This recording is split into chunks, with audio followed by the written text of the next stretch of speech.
Lighten up, take me on your magic river. Tell me all your dreams align. Sign me up and tell me about the people that you know. হে বন্ধুরা, তোমরা সবাই কেমন আছো? আশা করি তোমরা সবাই খুব ভালো আছো, সুস্থ আছো। নতুন একটা ব্লগে তোমাদের সবাইকে আবার স্বাগত জানাচ্ছি। আমরাও ভালো আছি। আর আজকে আমি কাশ্মীর সিরিজে যেটা তোমাদের সাথে শেয়ার করব সেটা হচ্ছে দুধপাত্রি। তো নর্মালি দেখো কাশ্মীরে যেটা হয় আর কি, সোনমার্গ, গুলমার্গ আর পেহেলগাঁও, আর দুধপাত্রিটা না একটু অফবিট কাশ্মীরের মধ্যে পড়ে। এই জায়গাটা নিয়ে আমরা অনেক রিসার্চ করেছিলাম, ইউটিউবে অনেক ভিডিও দেখেছিলাম। তো জায়গাটা খুবই সুন্দর, মানে ভিডিওতে আমরা দেখেছিলাম। তো সেরকমই একটা টার্গেট করে যখন আমরা ট্যুর পার্টিকে বলেছিলাম যে আমরা কাশ্মীর সিরিজটা, মানে আমাদের ঠিক হচ্ছিল কাশ্মীরে কীভাবে, কোথায়, কোন দিন কী বেড়াবো, তো দুধপাত্রিটা আমরা বলেছিলাম যে রাখবেন অবশ্যই, যে আমরা দুধপাত্রিটা যেতে চাই। তো দুধপাত্রি যাওয়ার জন্য দেখো সকাল থেকেই বেরিয়ে পড়েছি। যদিও দুধপাত্রিটা শ্রীনগর থেকে আবার খুব কাছে, খুব বেশি সময় লাগবে না। কাশ্মীরের এই একটা সুবিধা যে যেখানেই তোমরা যাও খুব বেশি লং জার্নি করে তোমাদের সেই স্পটে যেতে হবে না। আর আমাদের হোটেল থেকে যাওয়ার সময় সব সময় ডাল লেকটা পড়তো, হয় আমরা ডাল লেকের কোনো সময় বাঁ দিকে যেতাম বা ডান দিকে যেতাম। তো ডাল লেকটা দেখতে দেখতেই আমাদের জার্নি স্টার্ট হচ্ছে। দুধপাত্রি যাওয়ার সময় আর একটা জিনিস আমরা খেয়াল করছিলাম যে এটা না একটু রুরাল এরিয়ার মধ্যে পড়ে। যেরকম তোমার সোনমার্গ বা গুলমার্গ যাওয়ার সময় মেন মার্কেটের ওপর দিয়ে যাচ্ছিলাম, তো রাস্তাঘাটগুলো খেয়াল করো, দেখো আশেপাশে ধান জমি রয়েছে, ধান কাটা হয়েছে, ঠিক আমাদের এখানে যেরকম হয়। তবে একটাই পার্থক্য, বাড়িগুলো অসম্ভব সুন্দর, কাঠের বাড়ি এখানে। আর মনে হচ্ছিলো যেন কোথাও একটা আমরা বিদেশে চলে এসেছি। বালিগুলো খেয়াল করে দেখো, বরফ পড়ে বলে সবসময় এরকম করে সেট করা থাকে যে বরফগুলো যাতে ওপর থেকে ফেলে দেওয়া যায়। এখন যদিও বরফ নেই, মানে খুব সুন্দর আমরা একটা গ্রিন কাশ্মীর দেখতে পেয়েছিলাম। কাশ্মীরের আবার প্রত্যেকটা সিজনের না আলাদা আলাদা রূপ থাকে। কোনো সময় ধরো বরফে ঢাকা কাশ্মীর, কোনো সময় গ্রিন কাশ্মীর, কোনো সময় আবার চারিদিকে বৃষ্টি পড়ছে। তো আমরা জিজ্ঞাসা করছিলাম যে কাশ্মীরে আসার জন্য সবথেকে বেস্ট সময় কোনটা। তো যে আমাদের ড্রাইভার ছিল ও বলছিল দেখুন সারা বছরই লোক আসে, যার যেরকম ভালো লাগে। কাউরি বৃষ্টি দেখতে কাশ্মীরে এসে ভালো লাগে, কাউরি বরফ দেখতে ভালো লাগে, কেউ আবার গ্রিন কাশ্মীর দেখতে পছন্দ করে। তো আমরা ইচ্ছে করেই গ্রিন কাশ্মীর চুজ করেছিলাম, কারণ বরফে কোকো যেহেতু খুব ছোট আর বাবা মাও রয়েছে। আর এর আগে যখন বাবা মারা এসেছিল কাশ্মীর তখন খুব বরফে ঢাকা ছিল, তো খুব কষ্ট হয়েছিল, মানে কিছুই কোনো স্পট এক্সপ্লোর করতে পারিনি, কারণ ম্যাক্সিমাম স্পটই তখন বন্ধ থাকে। এবং দুধপাত্রিও জায়গাটা না বন্ধ থাকে ডিসেম্বর থেকে, তোমার যদি ফেব্রুয়ারি জানুয়ারি এই সময়টা আসা হয়। কারণ রাস্তাটা যেটা আমরা বুঝতে পেরেছিলাম যেতে যেতে যে খুবই মানে ঘুর প্যাচের রাস্তা, মানে সিল্ক রুটের যেরকম রাস্তা আঁকা বাঁকা হয়ে ঠিক সেই রকম।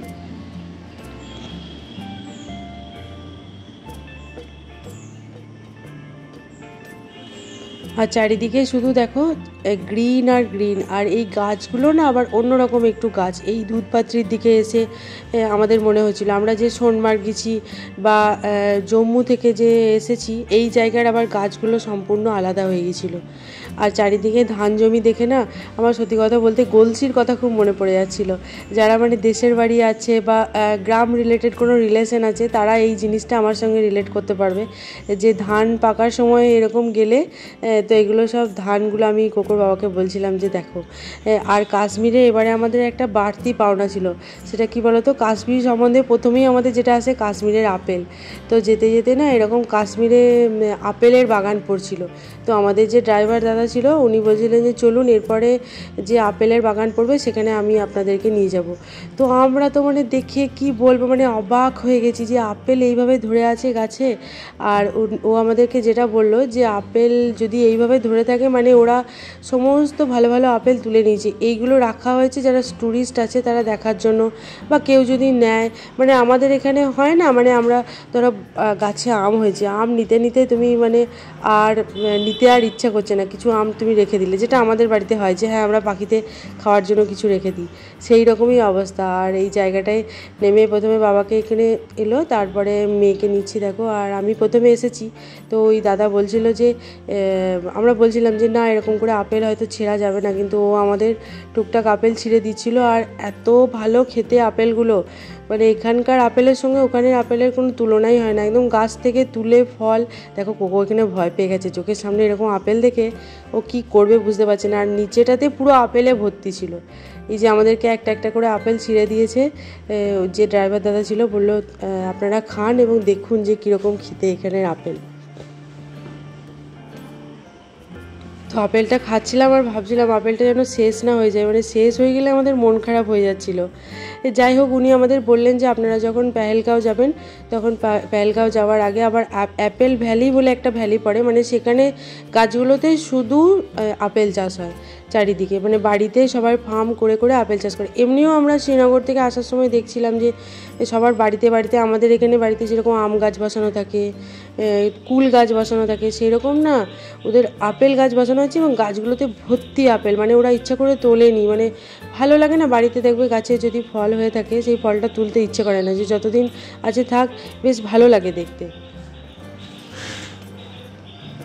আর আমরা প্রায় কাছাকাছি চলেই এসেছি, আমাদের ড্রাইভার দাদা বলছিল, কারণ আমরা বলছিলাম যে একটু ব্রেক নিলে ভালো হতো। সকাল থেকে আমরা সেই গাড়িতে উঠেছি, একদম মাঝখানে একবার নেমেছিলাম আপেলের একটা বাগানে, তারপরে তো আর নামা হয়নি। তো উনি আমাদের বলছিলেন যে দেখুন আমরা চলেই এসেছি, আর একটু গেলেই হয়ে যাবে। আর দেখো এখান থেকে যে দুধপাত্রি জায়গাটা, সেটা একটু পাহাড়ের ওপরে উঠতে হয়। তো এরকম মাঝে মাঝে হোটেল আছে, হোটেলগুলো আর কি শুরু হয়ে গেছে যে খাওয়া দাওয়া, বা এখানে এসে অনেকে অফবিট লোকেশন যারা পছন্দ করে কাশ্মীরে, তারা এখানে থাকতেও পারে। কাশ্মীরের আগের ব্লগগুলো তোমরা সবাই খুব পছন্দ করেছো, দেখেছো, সবাইকে অনেক ধন্যবাদ। আর কাশ্মীরের এই ব্লগগুলো সত্যি কথা বলতে যখন আমি করেছিলাম তখন আমার মানে এতটাই জায়গাটা সুন্দর ছিল যে আমি জায়গা দেখতেই বেশি ব্যস্ত হয়ে গেছিলাম। মাঝে মাঝে মনে হচ্ছিল যে না, পরে স্মৃতি রোমন্থনের জন্য তোমাদেরও মানস ভ্রমণ হবে আর আমারও আবার সেই স্মৃতিগুলো জেগে যাবে। তো সত্যি এখন মনে হচ্ছে ব্লগগুলো করেছিলাম বলে খুব ভালো হয়েছে। এই জায়গাগুলো দেখলে আবারও মনে হয় চলে যাই, কিন্তু সাহস আর হয় না, সময় এখন যা চলছে সেই দেখে আর মনে হয় না। যে আমাদের মনে হচ্ছিলো এখন যে আমরা খুব ভালো ঘুরে এসেছি। আমাদেরকে সবাই বলছিল যে তোমরা যে সময়টা ঘুরে এসছো কাশ্মীরে, সেই সময়টা আর হয়তো এই সময়, মানে কিছু বছর সময় লাগবে মানুষের সেই জিনিসটা ভুলতে, স্মৃতিটা বা স্বাভাবিক হতে। যদিও আমাদের সবসময়ই মনে হচ্ছিল যে কাশ্মীরে যেন কিছু একটা গোলমাল চলছে, বা কিছু একটা হয় না, কোনো একটা সামথিং ইজ ফিসি, এরকম তোমাদের মনে হবে দেখবে। তো আমাদেরও সেটা মনে হচ্ছিল, কিন্তু জায়গাটা এতটাই সুন্দর ছিল যে সেইগুলো আমরা আর পাত্তা দিচ্ছিলাম না। কিন্তু পরে গিয়ে আমাদের মনে হচ্ছিল যে না, সত্যি মানে এরকম হওয়া উচিত নয়। একটা ট্যুরিস্ট অনেক আশা নিয়ে, দেখো আমরা কোনো একটা জায়গায় বেড়াতে যাচ্ছি, মানে নিজেদের সময় প্লাস টাকা দুটোই খরচা করে যেতে হচ্ছে। তো সেই জায়গাটায় গিয়ে যদি তুমি পুরোপুরি স্যাটিসফ্যাকশান না পাও, বা তোমার সাথে যদি সব কিছু যদি সঠিক না হয়, তাহলে খুবই খারাপ জিনিসটা। আর যারা ওখানে লোকাল লোক আছে যে সবাই খারাপ সেটা তো নয়, কিছু মানুষ রোজগারের জন্য অনেক চেষ্টা করে যাতে ট্যুরিস্টরা আসে। তো সেই রোজগারগুলো বন্ধ হয়ে গেলে সেই সাধারণ মানুষগুলো কি করবে, সেই কথাটাও একবার ভেবে দেখা দরকার সবার। কিন্তু নিজের জীবনের রিস্ক নিয়ে যাবেই বা কে, এটাও সত্যি কথা। এমনই একটা সিচুয়েশান আমার ভাবলেই এখন অবাক লাগছে যে আমরাও কত আশা নিয়ে কাশ্মীর গিয়েছিলাম, কিন্তু এরকম যদি একটা কেউ বিপদে পড়ে তখন যে তার কী অবস্থা হবে সেটা ভাবলেই এখন অবাক লাগে আমার। তো দেখো কথা বলতে বলতে চলেই এসেছি দুধপাত্রি। আর দুধপাত্রি যাওয়ার সময় এই ভ্যালিটা আমাদের এত পছন্দ হয়েছিল, আমরা বলছিলাম আমরা আর মেন স্পটে যাবো না, আমরা এখানেই বসে থাকি সারাদিন। এত সুন্দর, চারিদিকটা ফাঁকা, আর সামনে দেখো পুরো পীরপাঞ্জাল রেঞ্জটা দেখা যাচ্ছে। তো যে ড্রাইভার ছিল উনি আমাদের বলছিলেন যে এরপরে এই যে গাছগুলো রয়েছে এটাই বর্ডার, এরপর থেকেই মানে 1.5 থেকে 2 কিলোমিটারের মধ্যেই পাকিস্তান শুরু হয়ে যাচ্ছে। তো পরে আমরা বুঝতে পারলাম যে ওটা পাকিস্তান নয়, ওটা পিওকে। যাই হোক, উনি যেটা বলছিলেন আর কি, সেটা আর কি ওদের কাশ্মীরের প্রতি কম ভালোবাসা আছে এবং পাকিস্তানের প্রতি বেশি ভালোবাসা আছে, এটা বলতে কোনো দ্বিধা নেই। ওনার ব্যবহারে আমাদের বারবারই মনে হচ্ছিল। তো আমরা দেখো স্পটে চলে এসেছি, আর এখানে এসে যে ধরনের স্ক্যাম শুরু হয় সেই ধরনের স্ক্যাম শুরু হয়ে গেছে। আর তারই মাঝে অনেক ভালো লোকও থাকে, তোমাদের সেটাই বললাম। তো কোকো ঘোড়াতে ওঠার জন্য খুব পেরাপিরি করছিল, আর ঘোড়াতে ওটা নিয়ে আমাদের খুব ব্যাড এক্সপিরিয়েন্স আছে। তো যাই হোক, ছোটো বাচ্চা জেদ করছে বলে ঘোড়াওয়ালা বললো ঠিক আছে আছে, আপনারা চাপান ঘোড়াতে, কোথাও যেতে হবে না আপনাদের। তো দেখো ঘোড়ায় এটে কোকো তো খুব খুশি, আমরা বেশ কয়েকটা ফটো তুলে নিলাম। আর সেই আবার আমরা স্ক্যামের মধ্যে পড়ে গেলাম, বহু আলোচনা করা সত্ত্বেও। একটা একদম খুবই ছোট্ট অল্টো গাড়ি করা হয়েছিল, আর যেহেতু আমাদের চেহারা কাউরি ছোটোখাটো নয়, তো খুবই কষ্ট করে যেতে হচ্ছিল। আর দুধপাত্রি জায়গাটা কীরকম বলো তো, এখানে একটা দরগা মতো আছে, তো লোকাল লোকেরা এখানে খুব বেশি আসে। আর সেখানে না যেরকম আমাদের অন্নপ্রাশনের সময় চুল দেওয়া হয়, তো ওদের কিছু একটা রিচুয়ালস থাকে, সেখানে ওরা চুল দেয়। মানে সোনমার্গ বলো বা গুলমার্গ বলো বা শ্রীনগরের থেকেও যে ঘুরতে যাওয়ার জায়গা লোকাল লোকেরা যেখানে যায়, যে সেরকম হচ্ছে ধরো হচ্ছে এই দুধপাত্রি জায়গাটা, এবং অসম্ভব সুন্দর। দুধপাত্রি কাশ্মীর যদি কেউ প্ল্যান করো, তো সেই দুধপাত্রি অবশ্যই রাখবে। যদিও আমি এখন কাউকে সাজেস্ট করব না, কারণ নিজের জীবনের মূল্য সবার আগে, তারপরে সব কিছু। আর এই যে নদীটা আছে, এটাকে বলা হয় দুধগঙ্গা নদী। তো ওপরে একটা থেকে গ্লেসিয়ার থেকে এই নদীটা বেরিয়ে আসছে। তো সেই গ্লেসিয়ারে যাওয়ার জন্য আমাদের খুব পিড়াপিড়ি করা হচ্ছিলো, কিন্তু যাই হোক আমরা 2000 টাকা ভাড়া নিয়ে গাড়িটা এসেছিলাম, এবং হার্ডলি 5 মিনিটের মধ্যে পৌঁছে গেছিলাম। চিন্তা করো, 5 মিনিটের জন্য তোমাকে 2000 টাকা গাড়ি ভাড়া দিতে হবে। তো যাই হোক আমরা পরে ডিসিশন নিলাম যে না, আমরা একদমই গ্লেসিয়ারের কাছে আর যাবো না, কারণ পুরোটাই স্ক্যাম, কোনোভাবেই ওখানে নিয়ে যাবে না। আবার অর্ধেকটা রাস্তা নিজ জায়গায় নিয়ে গিয়ে ছেড়ে দেবে, তারপর বলবে যে এখান থেকে ওখানে ওই 5টা ঝর্ণা আছে, একটা গ্লেসিয়ার আছে, ওখানে দেখাতে নিয়ে গেলে আবার 2000 টাকা লাগবে। তো এই করে করে আমরা আর স্ক্যামে পড়বো না। তো কোকো জুতো খুলে দিয়েছে, এবং ও নদীটাতে খুব হাত দেওয়ার পা দেওয়ার চেষ্টা করছিল, কিন্তু আমাদের বারবারই ওয়ার্নিং দিচ্ছিল। এই নদীটা দেখতে এরকম ছোটোখাটো মনে হচ্ছে, কিন্তু খুব নাকি গভীর, পাহাড়ি নদীতে যেটা হয়। আর একটা জায়গা না খুব সুন্দর, আমার ভালো লেগেছিল। চলো তোমাদের সেই জায়গাটা আর একবার ঘুরিয়ে নিয়ে আসি।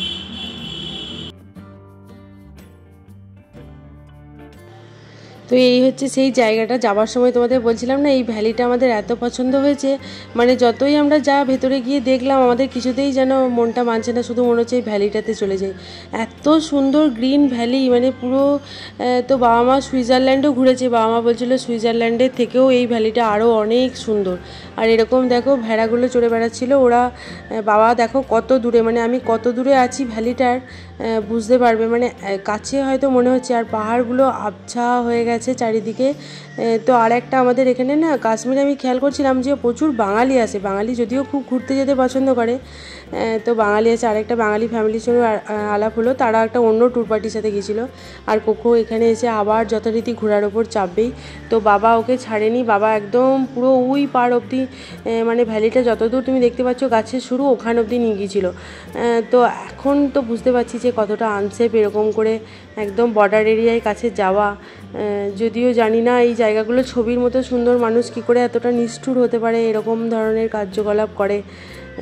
তো খুবই নিরাশাজনক। যাই হোক, এরকম ঘটনা আর হওয়া উচিত নয়। তো আমাদের আজকে দুধপাত্রির ট্যুর এখানেই শেষ। খুব অনেক ভালো স্মৃতি নিয়ে আমরা এখান থেকে যাচ্ছি, এবং তোমাদেরও আমি সাজেস্ট করব ভবিষ্যতে, এখন নয়, যদি কখনো কেউ আসো কাশ্মীর, তো দুধপাত্রিটা অবশ্যই রেখো। তোমাদের সোনমার্গ গুলমার্গের থেকেও আমার মনে হয় দুধপাত্রি অনেক বেশি ভালো লাগবে। পীর পাঞ্জাল রেঞ্জটা এখানে একদম মনে হয় যেন হাতের কাছে, তুমি হাত বাড়ালেই ছুতে পারবে, এরকম একটা মায়াবী জায়গাটা। আর দেখো রাস্তাটা ওপর থেকে দেখাচ্ছি কীরকম জিগজ্যাগ হয়ে নেমেছে। এই জায়গাগুলো নাকি পুরোটা বরফে ভরে থাকে, তো যখন একদম ডিসেম্বর বা জানুয়ারি সেই সময়টা এই ওপরে ওঠা যায় না। এইগুলো আবার সেই মিলিটারিরা এসে রাস্তা বরফ সরিয়ে রাস্তা তৈরি করে, তারপরে ওঠা যায়। আর যখনই বরফটা গলে যায়, এরকম সুন্দর গ্রিন ভ্যালি একদম দেখা যায়। তো ফেরার পথে আমাদের ইচ্ছা আছে যে কোথাও একটা লোকাল জায়গা থেকে খাওয়া দাওয়া করে তারপর যাব। যদিও খাওয়া দাওয়া কোনো জায়গাতেই খেয়ে আমাদের খুব একটা ভালো লাগছিল না। তো এখানে আমি তো ঠিকই করে নিয়েছিলাম যে ডাল আর রুটি ছাড়া আমি কিচ্ছু খাবো না, কোনো ননভেজের দিকে আমি যাব না, কারণ খেয়ে কোনোটাতেই শান্তি পাওয়া যাচ্ছে না। আর কোকোর বাবা সমানে বলে যাচ্ছিলো যে আমি কাশ্মীর এসে যদি বিরিয়ানি ট্রাই না করি তাহলে কেমন হবে বলো। তো আমি তুমি ট্রাই করতে পারো, আমি করবো না। আবারও আমরা একটা যাবার সময় একটা আমাদের ফার্মের ভেতর নিয়ে গিয়েছিলো। তোমরা শুধু দেখো এখানে কী কী জিনিস চাষ করা, এই যে বিনস রয়েছে, কাঁচা লঙ্কা, আলু, মানে মাটিটা এখানে না সত্যিই সোনা। বিভিন্ন ধরনের শাক, তা আর হচ্ছে আপেল, এই দেখো কাঁচা লঙ্কাগুলো দেখো, আর এতটাই ঝাল আর টেস্টি এখানে, তো এখান থেকে অনেকে আপেল কিনে নিয়ে যাচ্ছিলো। তবে আমাদের ট্যুর এখনও অনেকটা বাকি ছিল, আমাদের হাউস বোট বাকি, আমাদের এখনও পেহেলগাঁও বাকি। তো সেই জন্য আমরা এত আগে থেকে আপেল কিনবো না, কিন্তু আমরা আপেল দেখতে এসেছিলাম যে কীভাবে এরা বাড়িতে করে। আর মানে বেশিরভাগ জিনিসই এরা বাড়িতে অর্গানিকভাবে তৈরি করে এবং সেগুলোকে সারা বছরের জন্য স্টোর করে রেখে দেয়। প্রত্যেকটা বাড়ির সামনে কাঁচা লঙ্কাগুলো এমনভাবে ওরা সুন্দর করে মালার মতো ঝুলিয়ে রেখেছিল যে ওইগুলো শুকিয়ে গেলে মানে সারা বছর আর কি ওইগুলো থেকে ওরা খাবে। যাই হোক, কেমন লাগলো আজকের ব্লগটা অবশ্যই কমেন্ট করে জানাবে। ভালো লাগে থাকলে একটা লাইক করো।